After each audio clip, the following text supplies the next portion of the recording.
Hi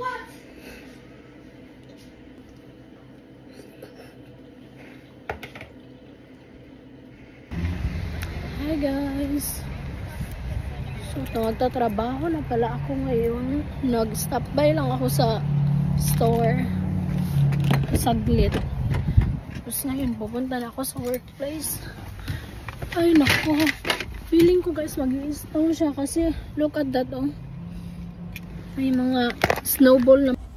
I think mag-i-snow this week. Kasi may nakita akong post.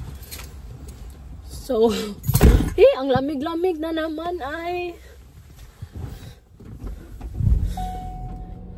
magwe-work na ako hanggang 10. Kahapon yung work ko is 12 to 10. Ngayon yung work ko is 3 to 10.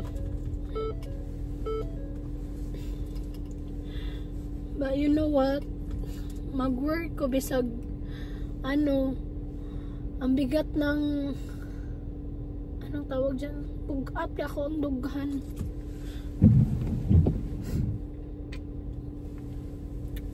Dahil sa pangyayari. Ay, kasakit. Sakit kaayo guys. As in, sakit kaayo. Magabi ang pain jud. O kasabot sa gibati.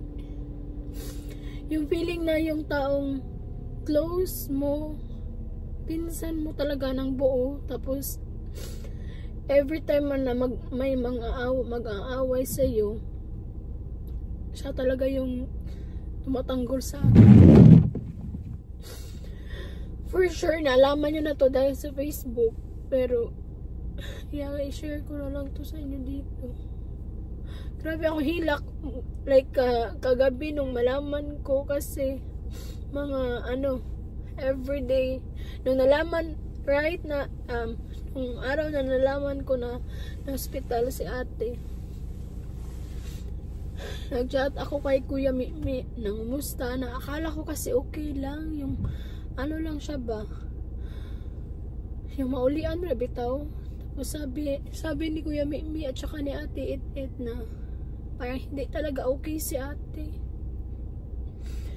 So, ayun, kagabi, nung isang araw, nag-video call kami, tapos iyak ako ng iyak. First time ko nakita yung picture niya na sinend sa akin. As in, guys, iyak talaga ako na iyak kasi naawa talaga ako sa sitwasyon ni Ate Inday.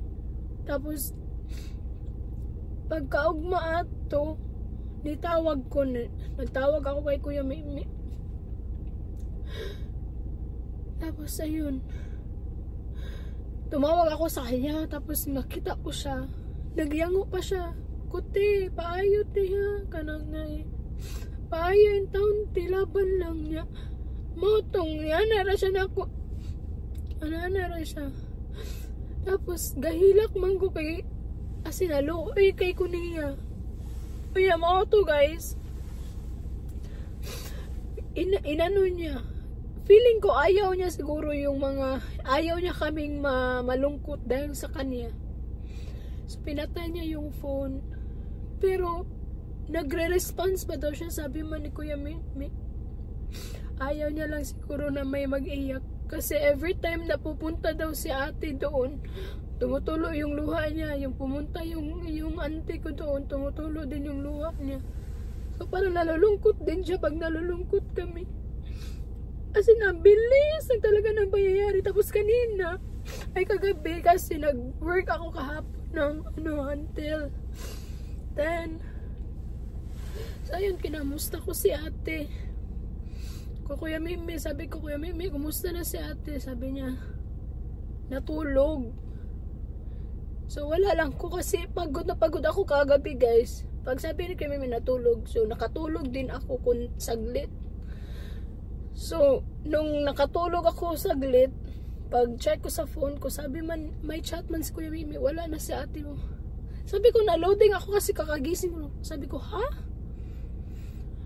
Tapos, yun, tumayo ako, nag-sync in na sa akin na wala na pala si ate. Sabi nga yun, grabe, sakit kaayo guys. Sakit kaayo nga, kuhan. Mawadan. Especially nga, yung pinsan mong buo talaga ba? Tapos sa kasama mo pa talaga sa buhay mo. Ay, kasakit yun kayo. Wala ko kasabot. Maluoy ko sa... Naawa kasi din ako sa mga bata kasi ang liit-liit pa. Tapos mga mamas boy at mamas girl yun. Especially si Caleb, si Camille. Si Carl naman at saka si Camilo. Malaki na kasi yun sila.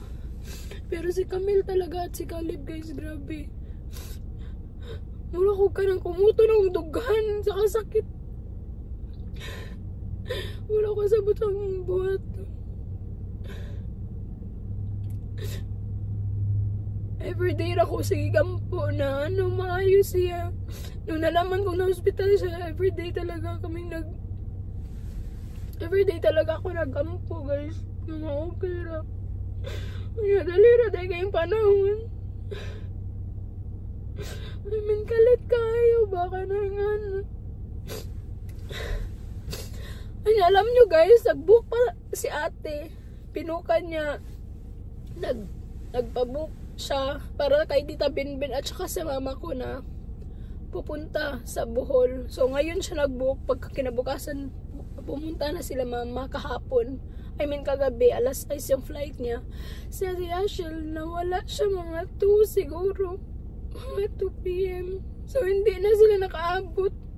Yun pa naman yung gusto niya. So, yun nga, nagdali-dali yung book si ate. Tapos yun.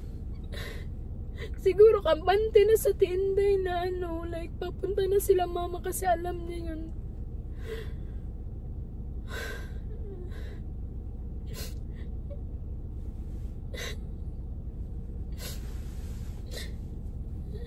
Yung mama ko talaga, kasi yung maliit pa sila Ate Inday, mama ko talaga yung kasama nila. So parang kapatid na lang yan nila ni mama si Ate Ite at si Ate Inday kasi yung mama ko yung bunso. Tapos sila nung maliit pa. Doon kasi sila lumaki sa lola ko at lolo. So kaya si mama talaga yung kasama nila since baby pa yan sila. Kaya grabe sakitan dyan guys. Wala ko sa butong gibate. Kailangan ko dili mag-work but I have to man.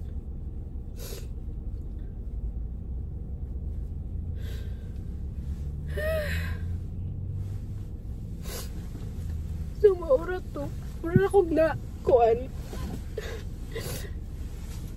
For sure, kilala nyo naman sa Ate Yashil at saka si Kuya Camilo, diba? Like, ma-inspire ka sa kanilang sa kanilang buhay dati hanggang nakapagtayo sila ng bahay hanggang 4 na yung anak nila. Grabe. For sure, kilala nyo talaga sila. I-check nyo yung nila guys, yung YouTube channel nila, Yashil and Camelo. Guys, grabe siya kasakit. Sakit kayo.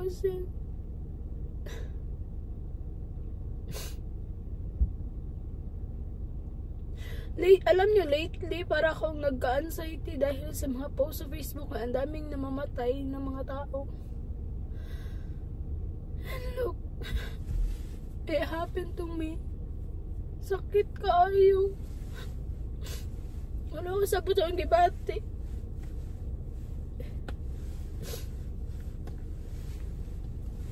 Sige na guys, kaya mag-work na ko. Kailangan ko magpaka-okay kasi mag-atubang ko sa mga tao. I need to I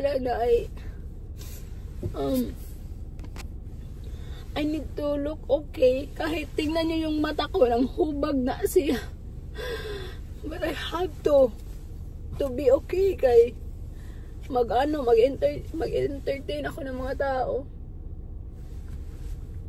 So yun lang guys. I-update ko na lang kayo. Sakit na, uy.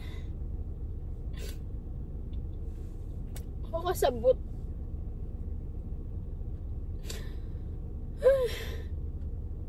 Mga dyan akong, ito yung kinatatakutan ko talaga na mangyari na mawadaan ko o ganang na pinaka-love kayo na ako sa akong life. Wala ko kasabot. So, sige na guys, hilak na makuhaan niya eh.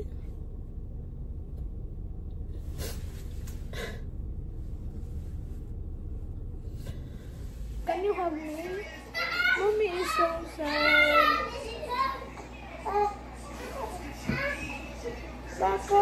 My cousin passed away. My baby passed away, baby.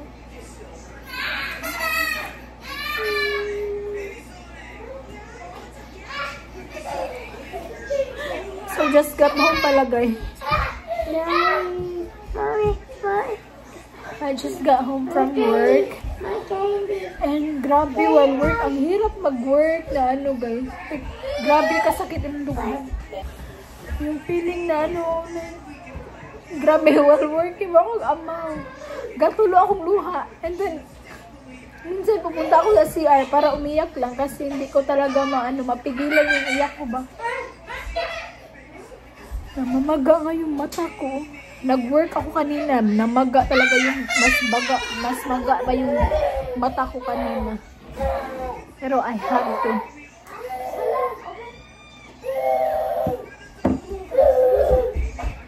Sakit kaayo, Jud. Wala ko ilayang masakit. Ano, lamig ka, mahilak kong taman. Kaninang katawon, gahilak sa kong taman. Ga-work ko guys, no? Lutang kayo ko. As in, give me water, Ben. Give me water.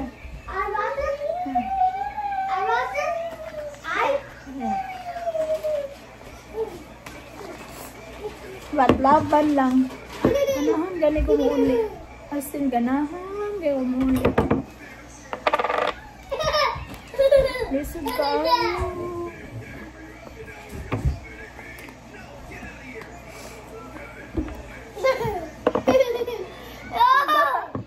Grabe no, ang ano pa natin guys. Kanan na ay bata pa kayo siya. Isa talaga to sa ano, kinatatakutan ko talaga ng mamatayan. Ito talaga yung kinatatakutan ko.